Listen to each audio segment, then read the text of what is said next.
se ferment jamais jusqu'à le jour dernier ou bien la mort. Ta mort ou ma mort, mon frère. Clairement, mon frère, on ne laisse pas le temps qui part en rien. On essaie de prendre ce temps-là. Ce sont 2 heures même, peut-être 3 heures. Le maximum seront 4 heures. Tu ne vas pas, mon frère, le doubler, le redoubler en rien dans le vide, mon frère, dans le passé qui est passé. C'est le moment de faire le bien. Parmi les meilleurs biens qu'on peut faire, mon frère, qu'on a bien entendu aujourd'hui, c'est de donner à Allah. De donner pour la cause de Dieu.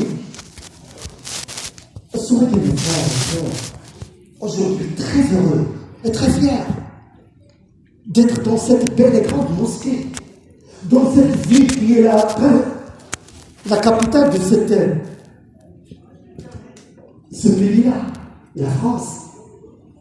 On sait très bien, nos compatriotes, nos concitoyens, ils savent très bien qu'on est une oumma de paix, oumma de liberté, oumma de fraternité, oumma d'amour, oumma qui implante et sème le bien entre toute l'humanité. Pourquoi pas?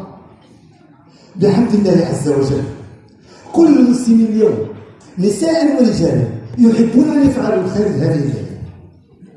هناك من وفقه الله ليأتي بالطعام، وهناك من وفقه الله ليأتي بمشروبات، وهناك من وفقه الله عز وجل أن يأتي بنفسه وبماذا؟ أمر الله عز وجل فشكرته وأمنه.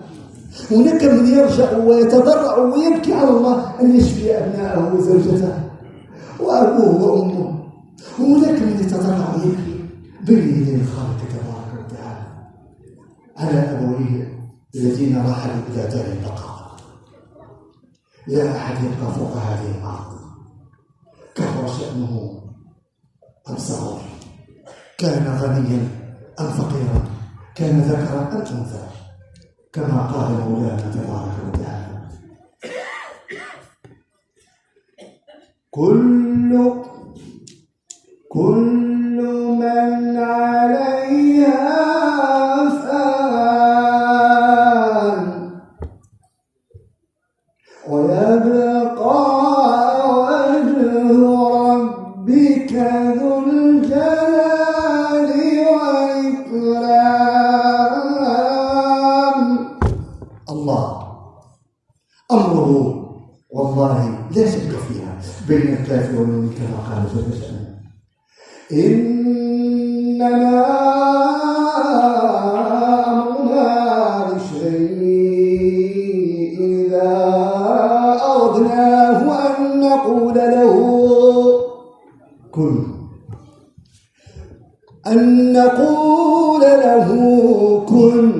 فيكون. لا أحد في الدنيا له هذه، لا أحد من المخلوقات له هذه، لا أحد من العظماء له هذه، لا أحد من الأقوياء له هذه، لا أحد من التجار والأغنياء له هذه. هذه خاصة برب العالمين، خالق من نرى ومن لا نرى. Le Tout-Puissant subhanahu wa ta'ala, c'est l'unique qui peut gouverner d'une manière libre, sans limite, avec une infinité sans cesse.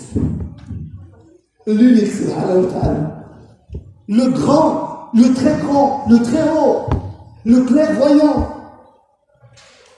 Et s'il veut quelque chose pour ses serviteurs, il accomplit subhanahu wa ta'ala d'une manière stricte. Il ne reste même pas epsilon, même pas une petite virgule, en direct. أليست هذه هي القوة وهي هذه العظمة العظيم؟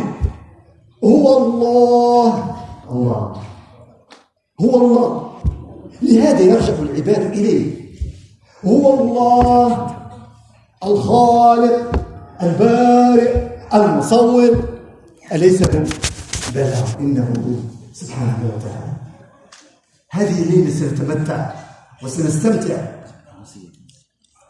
Cette nuit-là, Inch'Allah Ta'ala, on va vivre ensemble avec une belle et très grande joie. On est très fiers aujourd'hui d'assister et de bien résister et assurer notre présence. Pourquoi pas avec la lecture du Saint-Coran. De belles voix, on va entendre celui-là, Inch'Allah, avec ses très grands récitateurs. Et on va entendre pendant de dars ces rappels-là. Ils nous créent de nouveau. Ils nous revirent de nouveau. Là où la soif sera, Inch'Allah, arrêtée. La faim, Inch'Allah, sera arrêtée. Et on va continuer avec sourire. Car ce deal-là, c'est le deal de souplesse. De souplesse, être souple. Quand tu rentres à la mosquée, tu rentres souple. Tu rentres les mains d'un très grand qui n'est pas injuste.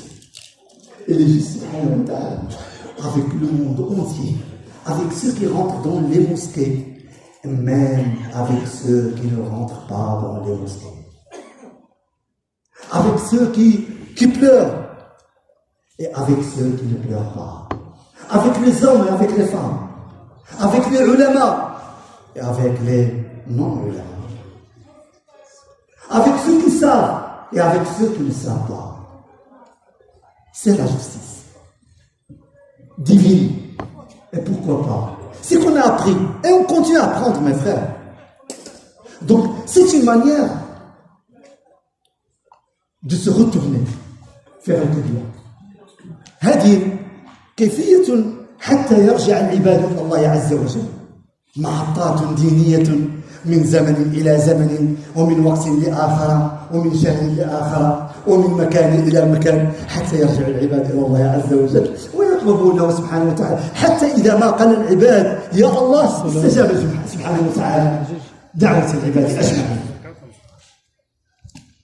لا يرد من قال يا الله. ربنا تبارك وتعالى لا يرد من قال يا الله. قل يا الله لا تخشى فإنه هو كل شيء. هو كل شيء. أتعجزه سبحانه وتعالى لقمة وبيت وسيارة وأبناء ورغيف وماديات بسيطة في عبده الذي خلقه كما قال في سورة التين لقد خلقنا الإنسان في أحسن تقويم. أيعجزه هذا سبحانه وتعالى أن يعطي القليل الذي نراه؟ إنه قال وهو قول الحق ما عندكم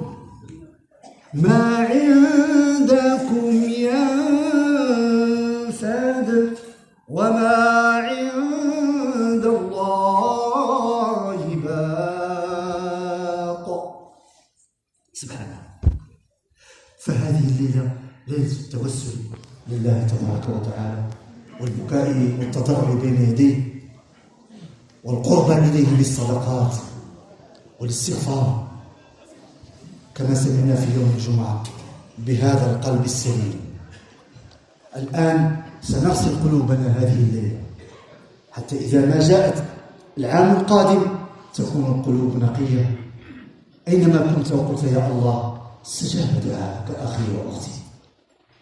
فلله التوفيق والتقبل ونسأل القبول والكلمة للشيخ سيدي محمد.